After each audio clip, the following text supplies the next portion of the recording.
Lançarei bênçãos abundantes sobre o seu trabalho e seus empreendimentos. Nesta sexta promessa, nosso Senhor traz algo sobre uma realidade temporal que vivemos aqui e agora. Ele irá abençoar o seu emprego, o seu empreendimento, a sua vida aqui na terra. Em nome do Pai, do Filho e do Espírito Santo. Amém. Sagrado coração de Jesus, eu confio em vós. Doce coração de Maria, sede a nossa salvação. Em nome do Pai, do Filho e do Espírito Santo. Amém. Já quero iniciar dizendo que o nosso Senhor não trabalha com teoria da prosperidade ou a teoria da retribuição. Jesus não nos dá algo porque nós merecemos.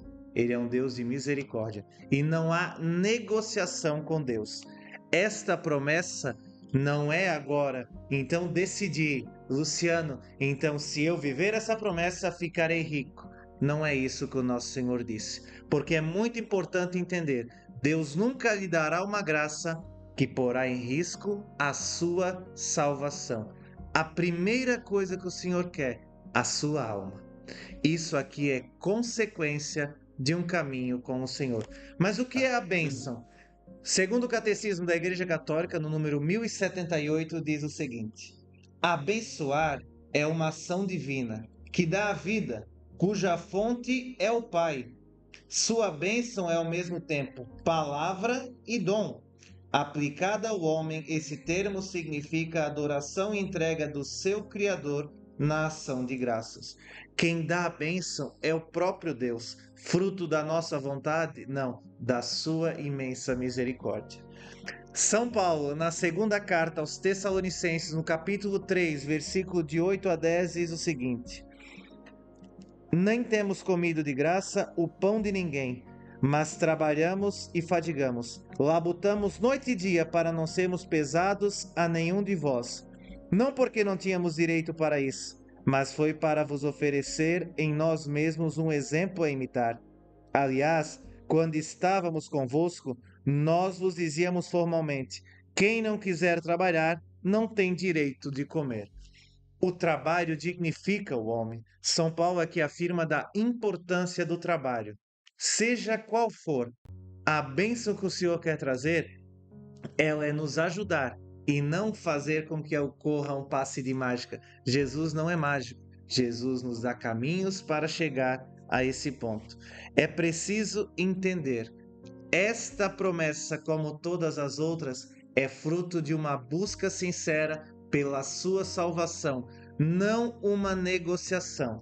Nesta promessa, quero partilhar de modo especial o que o Sagrado Coração de Jesus fez na minha história e na do meu irmão. Já há mais de 5 anos que nós servimos e participamos dessa devoção das primeiras sexta-feiras do Sagrado Coração, que ao final eu explicarei melhor.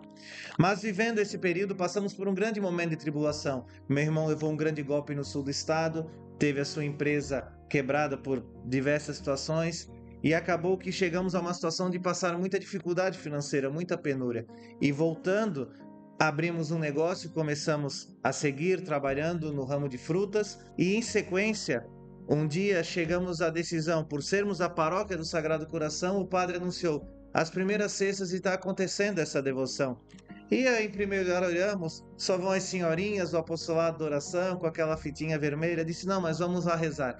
E fomos vivendo, confessando, vivemos aquela devoção. E aos poucos foi acontecendo, conseguimos dar a volta por cima. O meu irmão conseguiu construir a sua casa, conseguimos ir pagando as contas e as coisas foram acontecendo. E Deus foi dando sinais, a nossa empresa prosperando. E depois de um tempo, foi que descobrimos que havia essa promessa. Em uma conversa informal, e ali comecei a me aprofundar nessas promessas e a querer entender.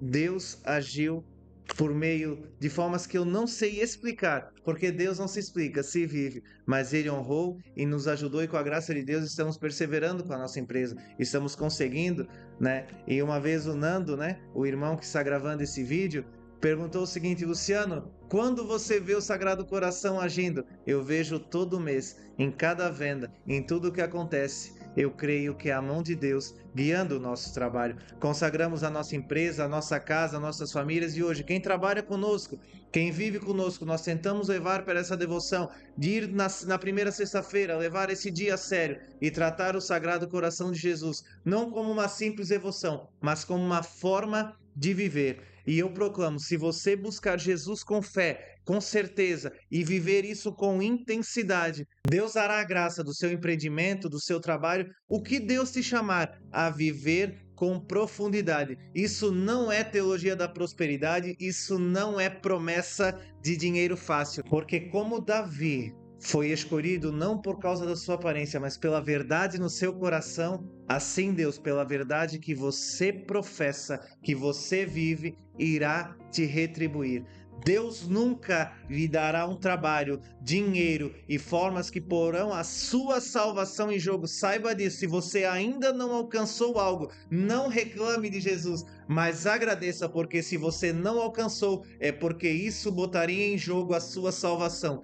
Em primeiro lugar, o reino de Deus, e tudo mais virá por acréscimo. É bom ter uma empresa, ser empreendedor, é bom ter uma família, tudo é importante, mas em primeiro lugar, o mais importante é a salvação da sua alma, que é esse o grande objetivo de nosso Senhor Jesus Cristo. E por isso, não viva essa promessa, não faça essa devoção como uma negociação, mas como um chamado a buscar colocar Jesus em primeiro lugar. Louvado seja o nome do nosso Senhor Jesus Cristo, para sempre seja louvado.